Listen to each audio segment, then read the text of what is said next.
This is just a fast video on a couple of things I've been thinking about.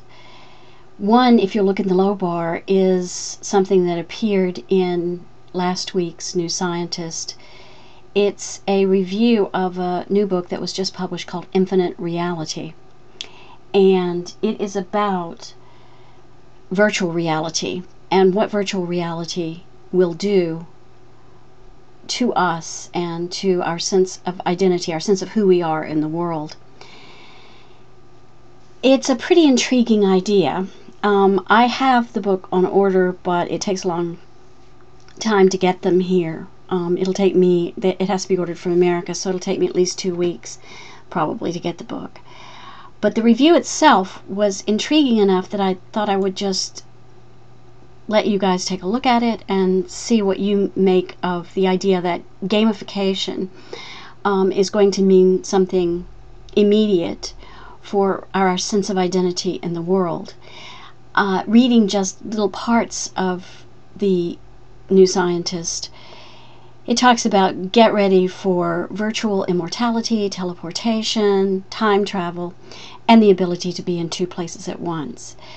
It's the sense that you can, in a virtual world, become your avatar.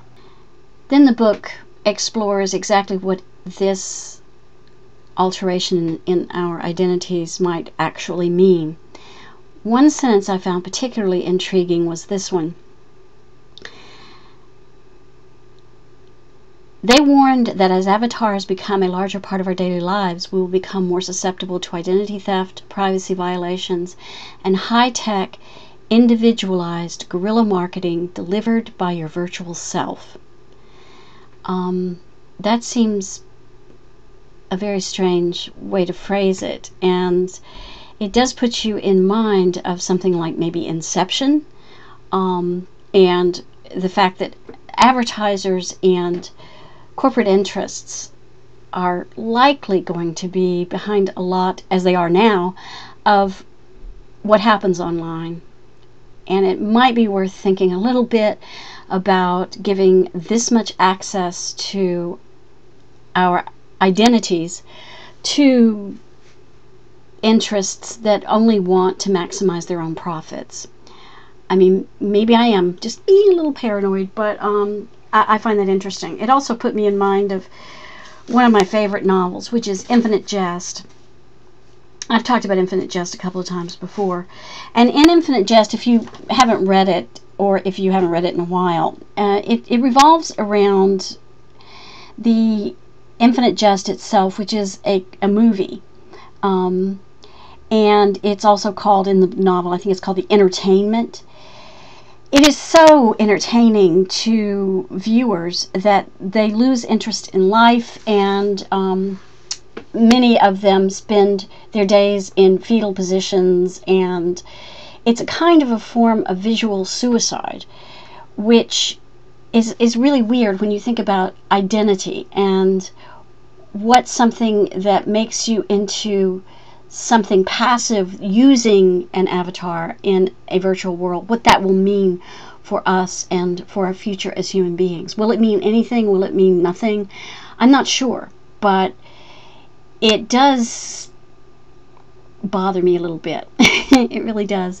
There are a couple of other books in the low bar as well about what virtual reality could possibly mean. One is by a doctor. It's called Virtually Yours, and there's a really intriguing book from Sherry Turkle called Alone Together, Why We Expect More from Virtual Reality and Less from Each Other.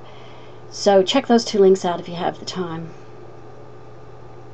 As well as the 4th link, which is to the idea of what advertisers might eventually do with this. So if you don't look at any of the other links, please at least take a fast look at the 4th link, because I found that about the most intriguing of all of this. So anyway, what do you guys think? I mean, are we to accept the fact that this virtual world and the idea that we will eventually be able to 3-dimensionally enter into a virtual and believable reality, do we need to be thinking about who that might create as far as the amalgamation or the synthesis of ourselves with our eventual avatars.